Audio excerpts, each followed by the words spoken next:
तुम्हारे दिमाग से वो निकल पाएंगी। मैंने तुम्हें इसी दिव्य प्रेम का पाठ पढ़ाने के लिए वहां भेजा था।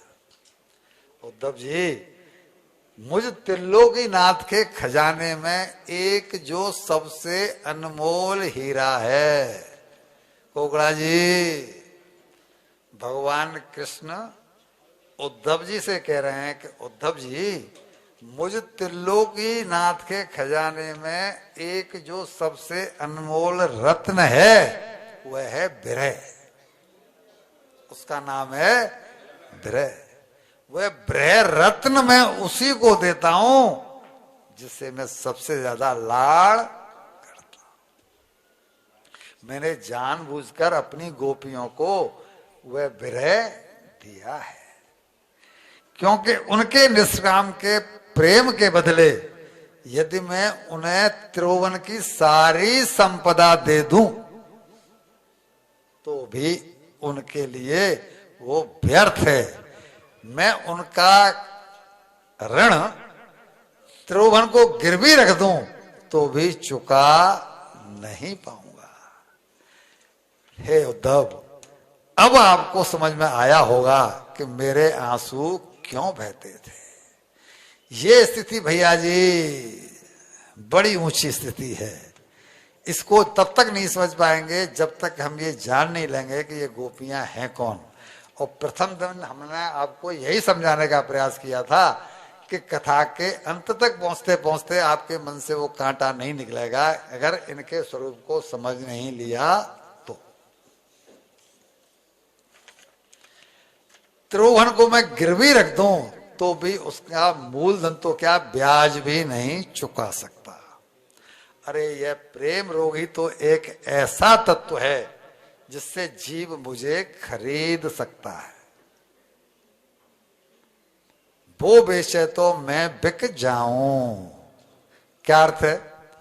त्रिलोकीनाथ को कोई रुपए से खरीदेगा? अभी उन्होंने गाया था ना, भाव का भूखा हूं मैं और भाव ही एक सार है, भाव से मुझको भजे तो भव से बेड़ा पार है। फिर अगली उन्होंने कड़ी गाई थी कि वो बेचे तो मैं बिक जाऊं। प्रश्न यह है कि किसमें सामर्थ्य है जो उनको खरीद ले त्रिलोकीनाथ को। तो वो कह रहे हैं कि मुझे खरीदने की ताकत केवल उसी में है जिसके पास ये प्रेम योग है। ये मेरी गोपियों के पास है और उन गोपियों के कारण, उन गोपियों के उस कर्ज के कारण मैं उन्हें अपना मुंह दिखाने लायक नहीं रहा। इसलिए वृंदावन को छोड़ करके मथुरा में आकर के छुपा बैठा हूं। ये भाव, इतना कर्ज चढ़ गया है उनका कि मैं ऋणी हो गया हूं। मेरी ये गोपियां दिव्य हैं, ये वेद की ऋचाएं हैं। उनके दर्द की अनुभूति का भूगोल कोई क्या लिखेगा? उनके दर्द की अनुभूति का भूगोल कोई क्या लिखेगा?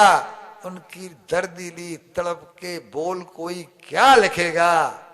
मेरी रास लीला लिखना, मेरी माखन चोरी लिखना, मेरी बाल लीला लिखना बहुत आसान है उद्धव, लेकिन गोपियों के आंसुओं का मोल कोई क्या लिखेगा? अब अकेले तुम ही नहीं, आने वाले कलयुग में जब कभी भी मेरी चर्चा होगी तब वहां मेरी गोपियों की भी चर्चा अवश्य होगी और इनके प्रेम को घर घर गाया जाएगा। आज हम चर्चा बैठ के यहाँ कर रहे हैं तो उन्होंने कमाई नाम की है, दाम की नहीं। जिनको नाम की कमाई करते हैं उनकी चर्चा होती है, दाम की कमाई करने वालों की नहीं। अब कहते हैं भगवान कृष्ण उद्धव से कि उद्धव, ये सब लीलाएं हैं और इन लीलाओं से अब अपना मस्तिष्क हटाओ। मैंने तुम्हें प्रेम का पाठ पढ़ा दिया। पहले तुम ज्ञानी थे लेकिन अब तुम्हारे अंदर प्रवेश हो गया है, तो अब तुम्हारा चित्त हमेशा रसीला रहेगा। जब तक भक्ति नहीं आती जीवन में तब तक हृदय में प्रेम जागृत नहीं होता। मैंने तुमको इसलिए भेजा था। अब तुम यहां से इस चित्त को हटा करके और अपना ध्यान वहां केंद्रित करो, जिससे कि मेरी लीलाएं जो दुष्टों का संहार करने वाली हैं वो अब हम शुरू